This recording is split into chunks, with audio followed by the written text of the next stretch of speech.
So the big question is this: how do most agents who don't have access to the secrets that the top agents in our industry hoard to themselves grow and prosper in today's real estate environment?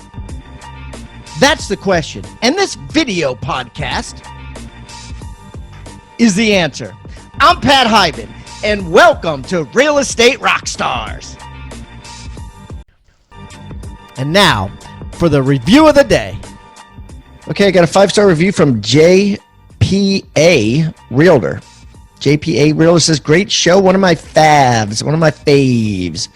Love the show, especially love the segment of the real estate updates. Will you ever come back? Boom, they are back. They are back. Let me go on with the review. I look forward to the state of the market each Wednesday to know what is going on in the world of real estate. Thank you. 5 stars, JPA Realtor. Keep the comments coming, guys. I love them. And remember, I eat feedback for breakfast. So give me a 1-star review if you want, or a 5-star review if you want. I don't care. And the more reviews we get, the better guests we get. So please, subscribe first, and then leave us a review or wherever you're listening.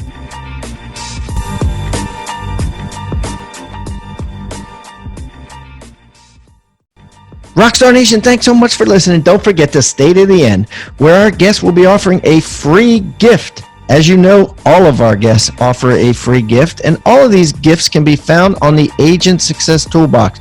You could find that by going to hybendigital.com/toolbox, or simply texting the word toolbox to 444-999. That's toolbox to 444-999.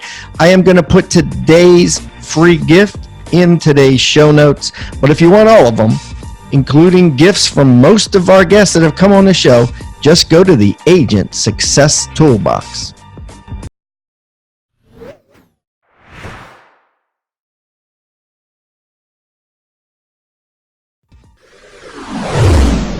All right, Rockstar Nation, we've got an awesome interview for you. Allan Szlafrok from Long Island, New York. Allan is a real estate investor, buy and hold strategy, and he wrote an awesome book called How Not to Make Money in Real Estate. Allan's been at it since about 2010. He's got about 50 units now, goes about 100. That price point, it's like a $20 million portfolio, so super impressive. And today, what we're going to talk about is Allan wants to educate people, and he loves doing this, on how to get started, mistakes that he's made so you might not have to make those, and a ton of other stuff. So Allan, welcome to Real Estate Rockstars, man. Thanks for having me. Great to be here. Our pleasure. So let's get right into it. A lot of times we interview people that own, real estate teams in the traditional, retail world. This is really cool because a lot of the people, the agents that listen to this podcast, they're also investors, or they're looking to get into investment. I mean, you're in the game already. You might as well become an investor if you're a real estate agent, right? That's right. So let's kind of start off with your story, your background. So commodities trader, right? I was a commodities trader on the floor of the New York Mercantile Exchange. I was one of those guys in the trading pits making those gestures and screaming and stuff like that. Not all the gestures were necessarily polite, but it was a rough and tumble place. But after a few years, the market started going electronic, as it has with many exchanges, many financial products got automated. It was hard to make a living. I had to do something else. I had some guys that I knew that were investing in real estate. I started investing alongside them. Eventually, I went out on my own, and I've been in love with it, and I've been doing this ever since about 2010.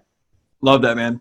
So what's the number one thing you love about real estate investment besides the obvious, which is cash flow and equity and, wealth?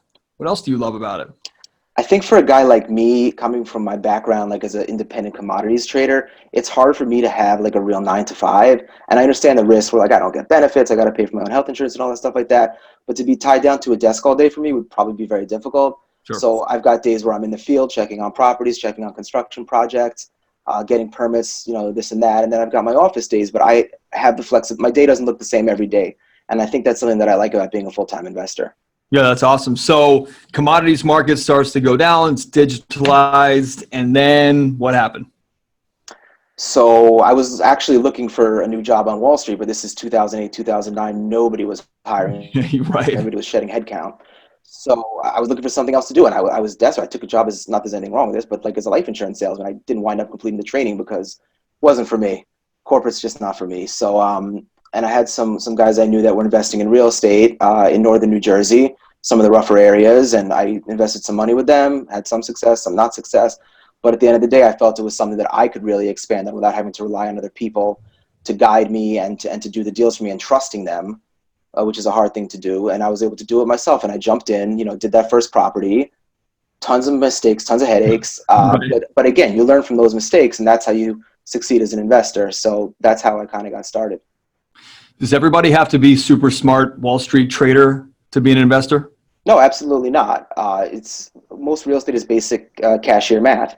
Some Right. percentages, there's calculators online. It's really not that difficult. You don't need an MBA or anything, but you do need to be very well organized, and you need to be on top of your insurance, your legal liabilities, and every kind of liability that comes with the house, all your utility bills and things like that. So it doesn't take a Wall Street genius at all to get started and invest. It's really some back of the envelope cashier math for the most part. Right. Absolutely. So then how many properties did you buy before you started to think about writing a book? This was a couple years ago, so actually I already owned most of my portfolio, and I've always been a good writer. It's always something that I've enjoyed in school. I didn't major in English because it's not great, but I've always really enjoyed my English classes. I used to help people out with their English papers. Maybe they used to pay me, maybe they didn't, whatever. So I decided to write a book because I wanted to educate people, and I see a lot of people are getting interested. I'm on Bigger Pockets all day, and I wanted to help be part of helping people achieve their dreams in real estate by showing them kind of what not to do, kind of the mistakes that I made, and then they don't maybe have to make them. Sure. So let's talk about the book real quick. It's called How Not to Make Money in Real Estate. Correct. Why name it that? Because it's catchy, and I wanted to set my book apart from what else is on the market, which kind of I think glorifies what goes on, and like all those HGTV shows and all the how easy it is, and then they'll throw in like one thing that goes wrong, but it's not really a big deal, just so that it seems more realistic. Yeah. But as somebody who's like been in the field for a while, I know that tons of things come up and you have to deal with them, and they don't really educate you on how to deal with these things. They just say like, oh, this house is $50,000, you put in 10, it'll be worth 100 and you make money. But it's not that simple. So No. I wanted to show people some of the things that go wrong and some of the things you have to look out for, while at the same time encouraging them to chase after their dreams. It's not like a Debbie Downer kind of book. Right. Exactly. But, yeah. So people need to know kind of what's really going on, and I wanted to write a book to do that. I love that. So take me through the book. What is it? You obviously love to educate people on the potential pitfalls and how to work through them.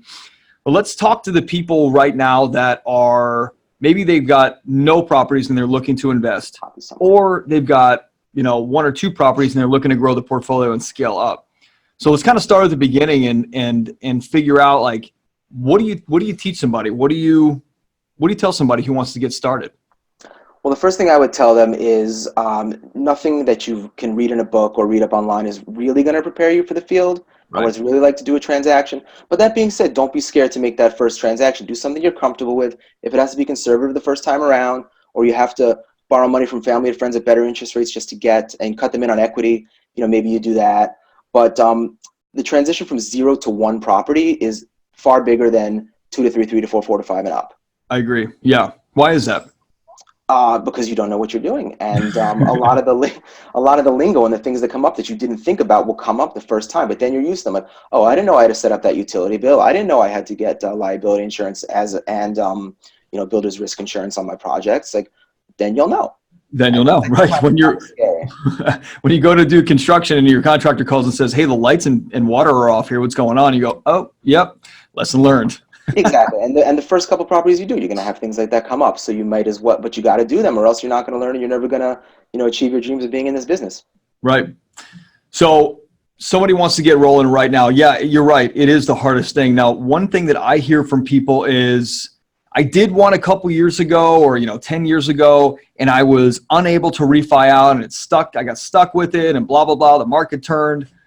So what do you say to somebody either, who's had a past experience, or even now who, it happens to all of us sometimes. I mean, you make a purchase and then something happens in the market, a big a factory or a store goes out of business, and things affect it. And all of a sudden that refi gets affected.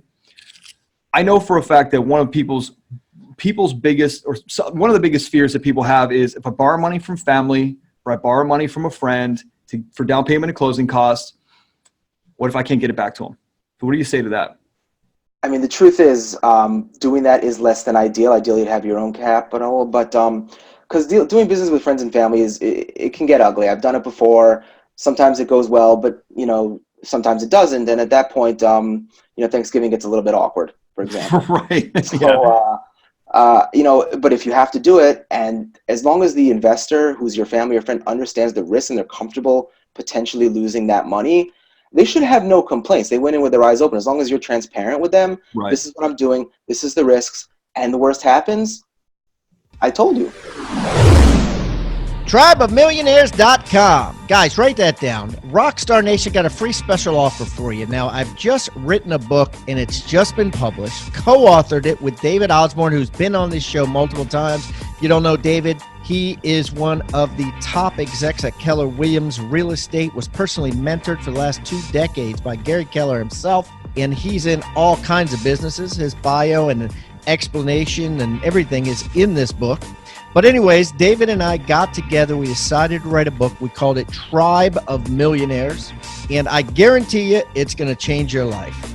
To find out more, just go to tribeofmillionaires.com. We're going to give it to you absolutely free. Only thing we ask in return is, of course, number one, you pay the shipping. Not a big deal. But number two, that you go on Amazon and write us a review. We're really looking to get an incredible amount of reviews. And because of that, we're giving this book away for free. Go to tribeofmillionaires.com today. Hey, real estate agents and rock stars. If you're getting value out of the content in this episode, make sure you like the video and subscribe to this channel. Also, click the little bell icon to be notified about upcoming episodes.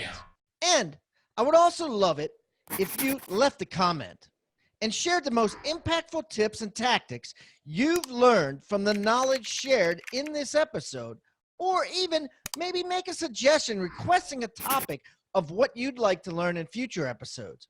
I welcome any feedback below. Now, back to the episode. I told you, right? Right. Easier said than done, for sure. Yeah, right. But, you have to be transparent with people. And, again, it has to only be capital that these people are comfortable risking, and they have to know you and trust you. And if it's going to ruin your relationship with your father or something like that, maybe look at other sources, So in the event that you get, so I want to tackle the fears right now, because what you and I were talking about earlier before we started the recording was getting into action, taking that first step. I call it the fear bubble, just stepping into the unknown and just, reading as much as you can, listening to all the podcasts as much as possible, going to the meetups. But at the end of the day, there's still the aspect of the unknown for you getting into real estate at the time you're getting into it. So what do you say to somebody who, get someone's money stuck? And I, the only reason I'm bringing this up is because I had this happen to a friend of mine last week, and they called me and I said, make him your partner. And he was like, what do you mean? I said, get a deed of trust or something and get them cut in, return as much as you can and get them cut in, and they are now your partner on it. So when you go back to them, just don't say, hey, I can't give you your money back. You say, hey, this is what happened, and now you're my partner. I'm going to pay you monthly.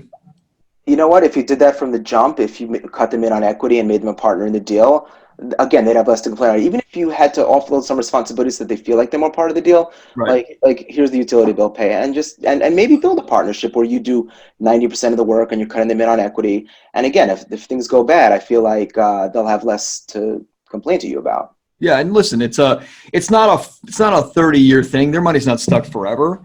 No. You return as much as you can. And then, you cut them in, and listen, now they're a 50% owner. So if somebody's got 20 grand in the house, it's worth 200, and they're a 50% owner, that's a great investment. Yeah. Great investment. And you're giving up equity on the front, which is not something people want to do. But when you're first getting started, you kind of have to cut deals that maybe in the future you wouldn't want to do once you're more experienced. So like if you had your own cash, yeah. Yeah, and once you have your own cash, you'll stop doing that. Or once you can get really great bank financing, you'll stop doing that. Right. So what do you say to somebody who says, all right, I don't want to go to my parents, I don't want to go to a friend. Where can they find cash for that down payment and closing cost money if they don't have their own, but they you know, they've got a beat on the market and they understand what's going on. They've got some houses that they'd like to put offers in on. I see people and they talk about, taking out high interest loans or credit cards and things like that. People do it. Personally, I'm not a fan. I don't think if you don't have capital to risk in this business, wait till you do. Listen, people do it, the credit card thing, and they max out their credit cards, and a lot of gurus, encourage that. Personally, I'm not a fan because I wouldn't want to see somebody go bankrupt because their first deal, which they're going to make mistakes on, went badly. Yeah, I agree with that. So what do you do? Just go to the hard money lenders and see what you can do? You can go to the hard money lenders, see what they could do, or alternatively, you go to these meetups, you find some experienced investors, and again, cut them in an equity deal. And I found this deal. Let's work together, and we'll split the profits. However we're going to split them. But again, I don't think people should go into personal debt necessarily. I think a lot of gurus encourage that, and I think it might be a little silly. Yeah, I would agree with that. The thing that I'm trying to encourage people on, and we do this at our meetups here in Baltimore, is just get into action, just get into conversation. Yeah. Don't be afraid to ask the question. The worst someone's going to say is no. They were you 10 years ago, 20 years ago, 5 years ago, 50 years ago. They were you, and they had to ask the question, and you never know. Yeah. I've asked a lot of people for money. I would say 80% of them are like, yeah, man, let's show me the deal. I'm in. And it's actually pretty surprising how many people, when you think about the equities market today, to talk about a 10 or 12% return it's high risk. Yeah. Whereas with real estate, your risk is severely mitigated, right? You would think so, yeah. I mean, you would think so, yeah.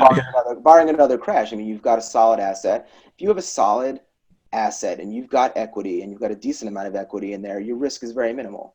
Sure. I heard a big guy speaking a couple weeks ago. He said, I've never seen a deal go bad at 65 LTV or better, which again, most people can't do, but right. Okay, 70, 75, unless we have another 2007, 2008, you're not going to lose the property. You'll suck on it for a few years. It happens. Right. Yeah. That's a great point. Is the inevitable of what's worst case scenario in your mind is, oh my God, this thing's going to go down. We go bankrupt and lose the house.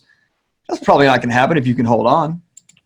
So you've got to be investing in properties that you can say, okay, if these bad scenarios happen, I don't have to give the keys back to the bank. If you can't do that, again, either you need more capital or maybe find something else to do.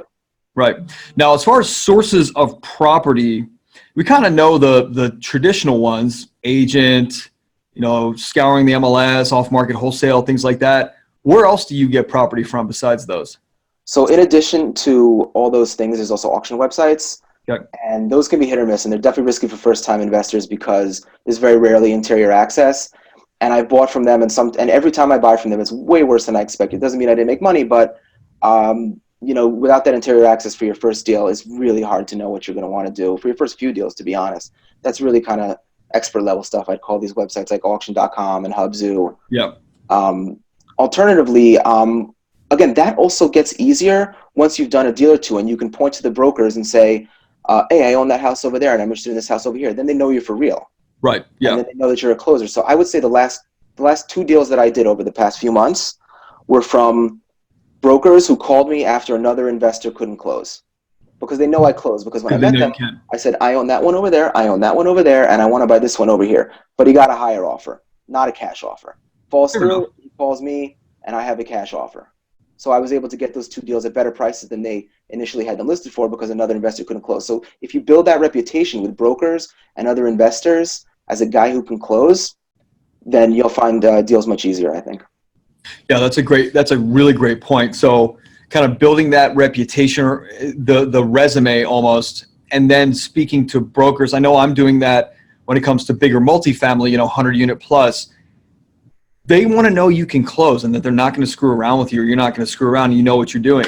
Same with single family investing too, right? Absolutely. If a broker knows you can close, they're going to come to you. It's like, because people don't understand, like the broker, like on a $50,000 house or even $100,000, he's not making a lot of money. No. So for the work, he better get the deal closed. Otherwise, he's not going to talk to you ever again. Right. And that's why I don't think it pays. A lot of people, they do like scattershot. They'll put 50 lowballs offer out there. Like that's a great way to ruin your reputation. It's a horrible way to buy a house. Right. In this I market. Completely agree. Talk about that for a second, because I know a lot of people, especially in our market here, that do what they would call carpet bombing, and they they'll send out 20 offers a week. And really, as the market numbers, I don't know how it is in New Jersey or in Long Island, but the conversion ratios are severely different than they were 3 to 5 years ago. That's right. You send out 100 offers a week and you get 20 under contract, 30 under contract. Now you send out 100 offers a week, you might get 1 or 2. And you piss off 50 brokers. Right, exactly. And yeah, we're not all auction properties either. So people are getting to know you. And so what we have to do as like a team, and I'm sure you guys have to protect this too, is we have to let people know, we're give it your best shot. Don't lowball this thing. Like whatever you're willing to pay for it, like this is not the market, so to speak, that you're going to get the grand slam deals. If you're looking to continue to buy and scale, it's that dollar cost average, right? You're going to get some a little higher, but if you're still at 65, you're at 65 regardless. Right. Absolutely. That's the only way to approach it in the year 2019. Right. And really for last year too. I think the whole carpet bombing strategy was probably a huge winner, especially at the auctions in 2016 and older than that. Before, yeah. But if you do that now, again, people aren't going to want to talk to you. You ruin your reputation with the brokers. And if you get one house, that's all you're going to get. Right. Once you've gone ahead and got this reputation as being a guy who lowballs. Yeah. So let's talk about lowballing for a second. In your opinion, your definition, what's a lowball offer? Because I think every buyer's looking to get a deal and every seller's looking to get the most they can. It's just the way it goes since prehistoric times.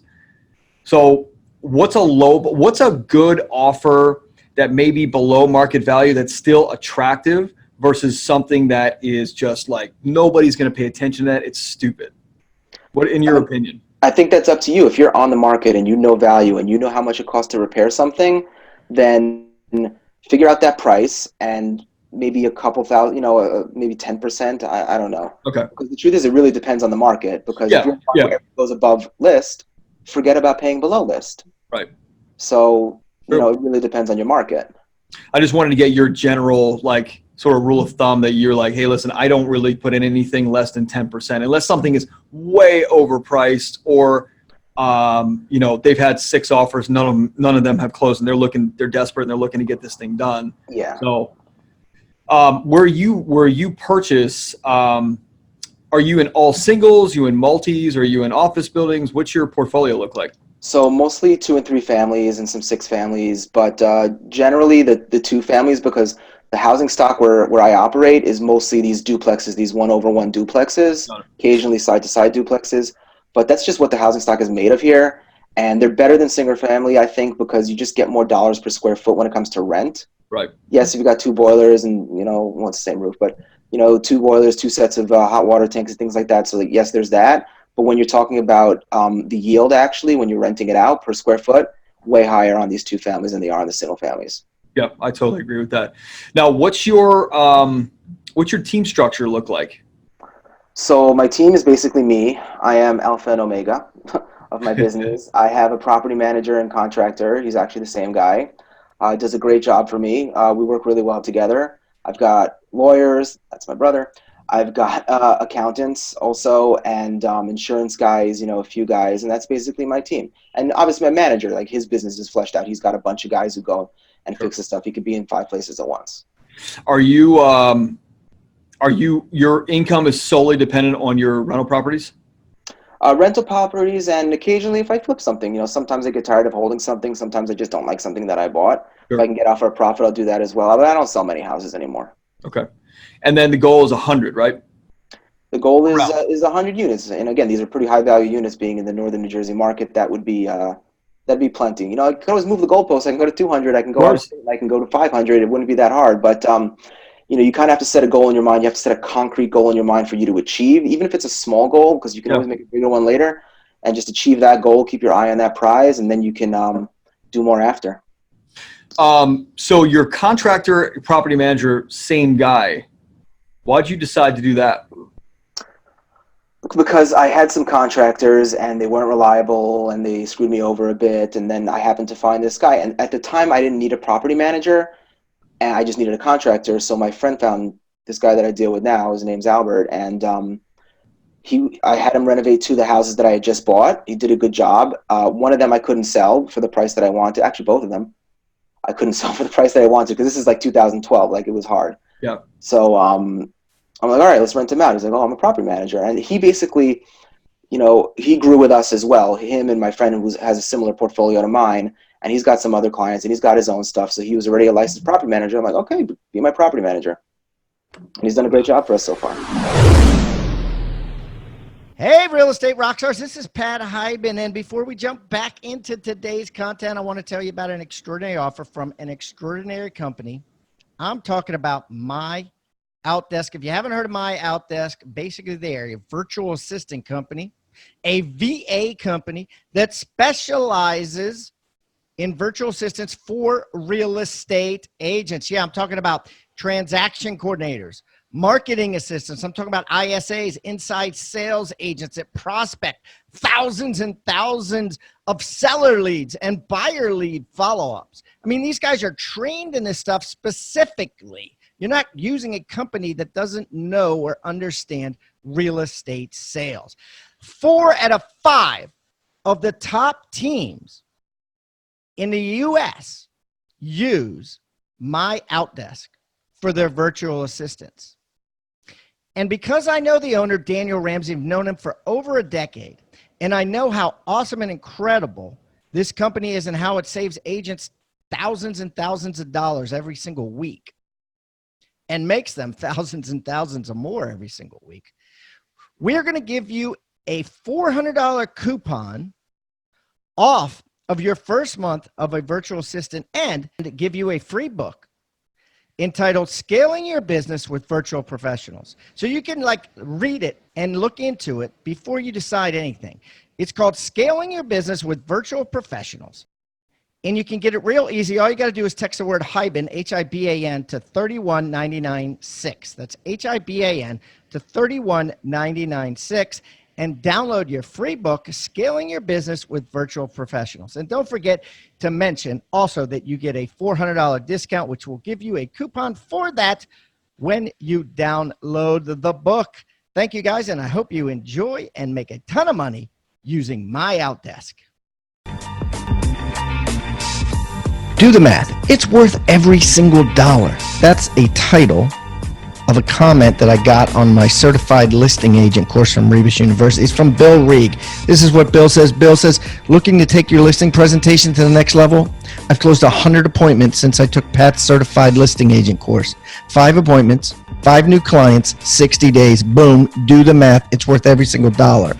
Thanks, Bill. But listen, guys, I am offering this to you if you haven't already taken it, because so many brokers and teams make their agents take it before they do a single listing appointment. But if you haven't taken it, you can go to rebusuniversity.com and get it now. Now, here's the thing. For 30 days, what I'm going to do is I'm going to give you that course. I'm going to give you the buyer agent course, which teaches you how to close every single serious buyer that calls on the phone or emails.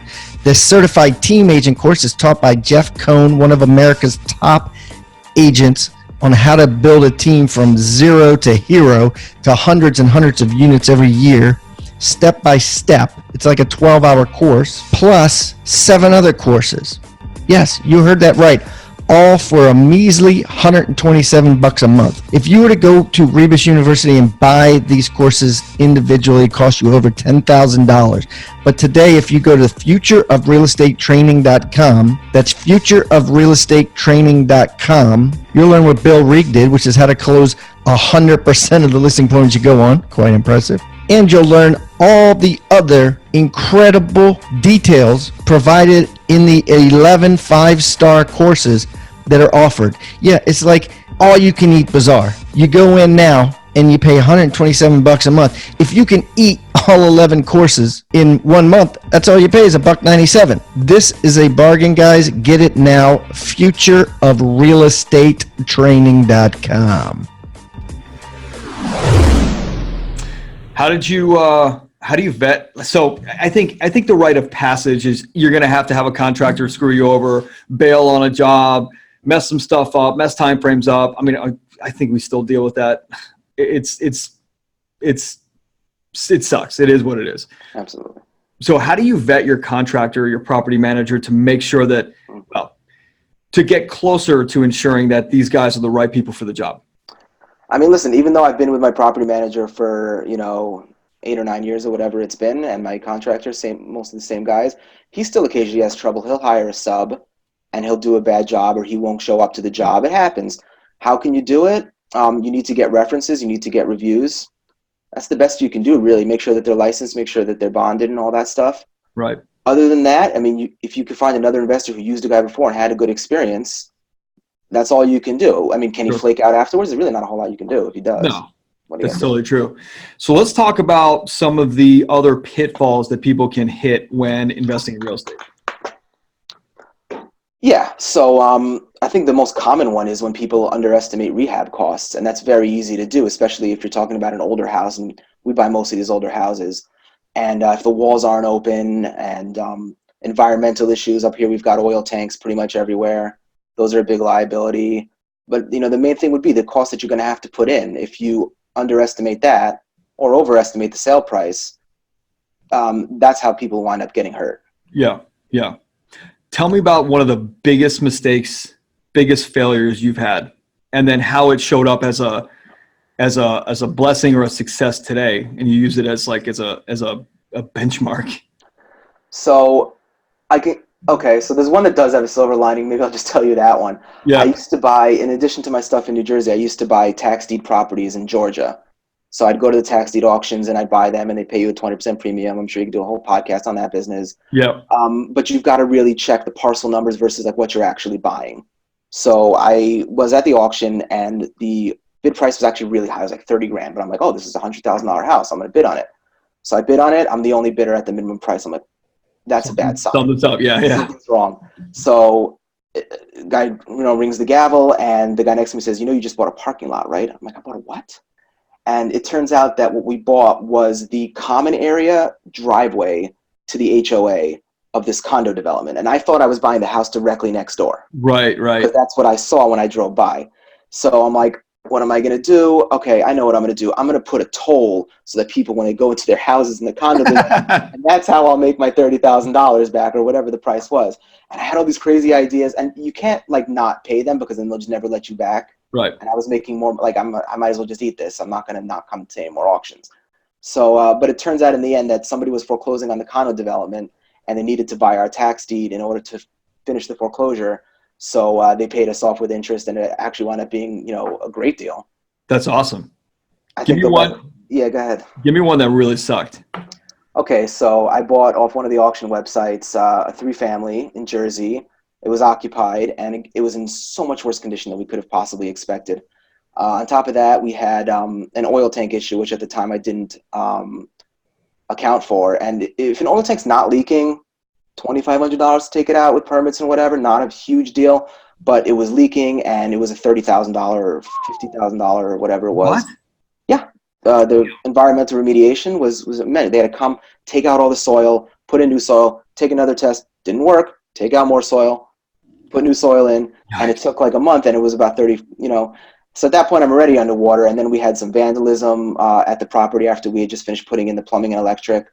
Cops didn't care, insurance company, whatever. So at that point, that house was just, I realized it's going to be a loser. So I sold it, and I lost a little money.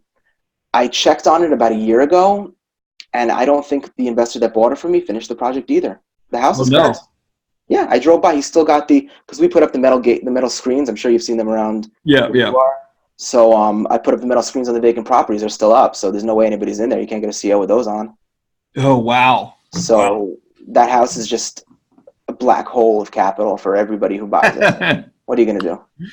I mean, look, man, we have all those. And the cool thing is, my wife keeps telling me you should write a book, because you got to share the knowledge. So like you bring up a good point with your book, is like, you learned it, you've gone through it, you felt the sting of it. You might as well try and educate somebody else.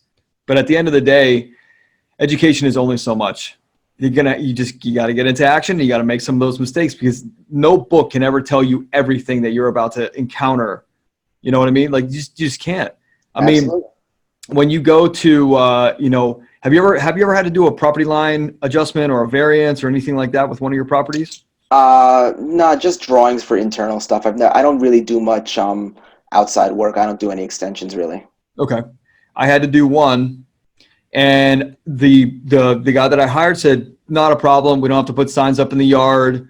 It's all good. It'll fly through. Well, one of the neighbors got wind of it, hired an attorney, went to the courthouse and petitioned against us. And it took us like 60 days and cost us a bunch of unneeded money. Yeah. And really what I learned from it was that I should have just gone to the neighbors right up front. I was nervous too because I didn't want them to hinder this. They don't send letters to the neighbors, because by us they do. No, on this one, because it didn't have to be open, like it didn't, like usually they'll post. They didn't have to. No letters, no open signage on the yard, no nothing. It was just an easy tweak in the courthouse with zoning and planning. And so what I learned from it was, don't run from a potential problem. Just face it head on. Yeah. And face it before you buy it. So go to the neighbors. Like I did that on a couple of properties I bought last summer. Rougher neighborhood, not my usual buy territory. And I went to them first after learning that lesson. And I said, hey, this is what we're looking to do. Would you have a problem with if we were doing construction for a couple months and we were going to, this is going to be the best house on your block? Would you have any issue? And I went to like 5 neighbors and they said, no, not at all. We love that. And I said, cool. Okay. Well, that's it. So I always tell people, make sure you use the allies that are there. The neighbors are going to be an ally or an axis. It's your call. I'll tell you a good one about that. First property that I bought so we were closing on a Friday, and I went to do the walkthrough on Thursday. We couldn't get in. There were no keys, but it was a short sale. The house was in perfect condition. I look in the windows, no problems. So we closed by mail Friday, and then I come Monday to check on my house to get inside. Remember, the keys were not in the lockbox for whatever reason. So it turns out that I need keys because somebody kicked in the door, wrecked the entire house, did a ton of damage to the house, broke in over the weekend, and just spent the whole weekend taking these 100-pound cast iron radiators and throwing them down the steps, destroying the kitchen, destroying the bathrooms, taking out all the copper, flooding the basement. Yeah. Huge problem. So after that happened, then I go to the neighbors. I'm like, did you see anything? No, I didn't see anything, because nobody ever sees anything. Of course. So I said, listen, I think I gave him $20. $20, watch the house. Next time you see me here, another $20. Every time you see me, $20, keep an eye on the house. And that's what I did. So yeah, the neighbors are definitely an asset. You don't want to make enemies out of any of the neighbors, especially when you're an investor and people, I don't know if they're jealous of you, but they don't, they're jealous of you. So, yeah. Plain and simple, I think. Whatever it is. I had a squatter once, really cool guy. He was like, hey, man, you can get in anytime. I'm just going to be staying here until you buy it. I said, that's cool. When I buy it, you're not going to be here, right? And he said, well, I really don't have anywhere else to go. And I said, what do you need? And he said, just need a little bit of money. I said, well, I'll tell you what, man. Empty this house of all the trash and cut the lawn every week, and I'll give you some cash. I'll give you a little bit up front in good faith. And I said, look, you're living in this house, so like, I'm giving it to you in good faith. And then every time you cut the lawn, every 2 weeks, I'm going to pay you, and I'll get you out, get you somewhere, And it was actually, that was the only squatter situation I ever dealt with. And I was nervous as hell when I found this guy in the basement. I'm like, oh my gosh. I called the bank and I'm like, you know this? And they said, yeah, well, it's your problem. I said, well, listen, I'm just under contract and I'm in a study period, so it could not be my problem. Back to you. Yeah. But I'm okay with this. And they said, well, talk to the guy and see what happens. And I think that was the first time that I ever encountered that, where I was like, you know what? It's a human being to a human being. Let's just see what happens. Yeah. That was super cool. You cut the grass every week.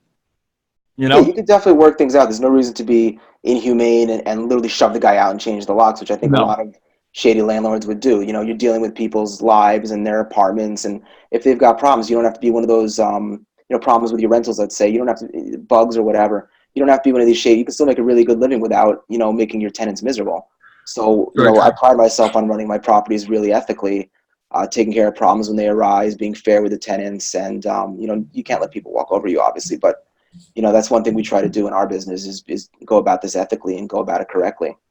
Now, do you set a limit for your property manager to actually say, like, hey, man, if it's above X dollars, call me first?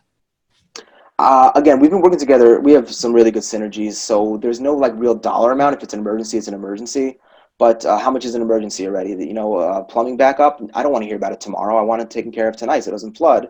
And if it's $300, then do it. And if a roof is leaking, okay, we have to talk about how we want to handle that. So I wouldn't say there's a hard and fast dollar amount, but if it's not an emergency, we'll talk about it. Yeah, I love that. All right, man. So listen, what else do you want to leave the audience with? I want people to understand that this is a complicated business. It's a business where you're going to make a lot of mistakes, and but I still don't want people to be afraid of jumping in. I want people to go and make a better life for themselves through real estate, but I do want them to understand some of the pitfalls that are in this business, which is why I wrote the book. But I really want to see people, continuing to expand, grow their portfolio, and get financial freedom through real estate. I love that. And so the book is How Not to Make Money in Real Estate. Where can people get it? Amazon. Got it. So can you get us a link to hibandigital.com and have it up there for our audience? Thought I might have sent it in the initial thing, but yeah, I'll do it. hibandigital.com. Yep. Yeah, you probably did, man. We'll make sure it's up there for everybody. And Allan Szlafrok. Szlafrok, thank you. Been a pleasure, man. Absolute pleasure. Really enjoy learning stuff from you. I know the audience will find a lot of value in it.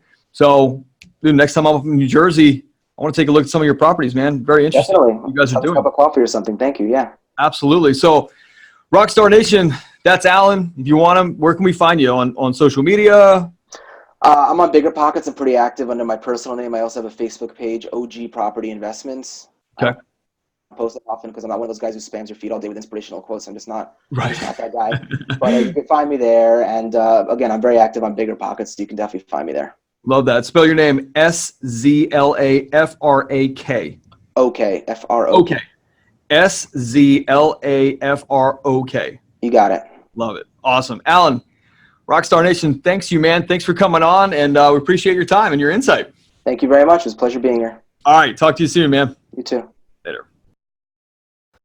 Rockstar Nation, thank you for listening to Real Estate Rockstars. Listen, I need a favor. If you find this free content helpful, if you find our downloadable items from each guest helpful, please, I need you to pull out your pointing finger. Yes, the one finger that points at people, and hit subscribe. Yes, subscribe. The more subscribers we get, the better we look in the ratings, and the easier it is to get guests like Robert Kiyosaki, Barbara Corcoran, all the players that are on $1 Million listing in the different cities. All that stuff makes it easier the more subscribers we get, so please subscribe. And listen, there's a lot of places you can leave comments. There's a lot of places you can like. We're on Facebook. We have an Instagram page. Instagram page is I am Pat Hyben. The Facebook is Real Estate Rockstars Radio. Feel free to leave us comments there.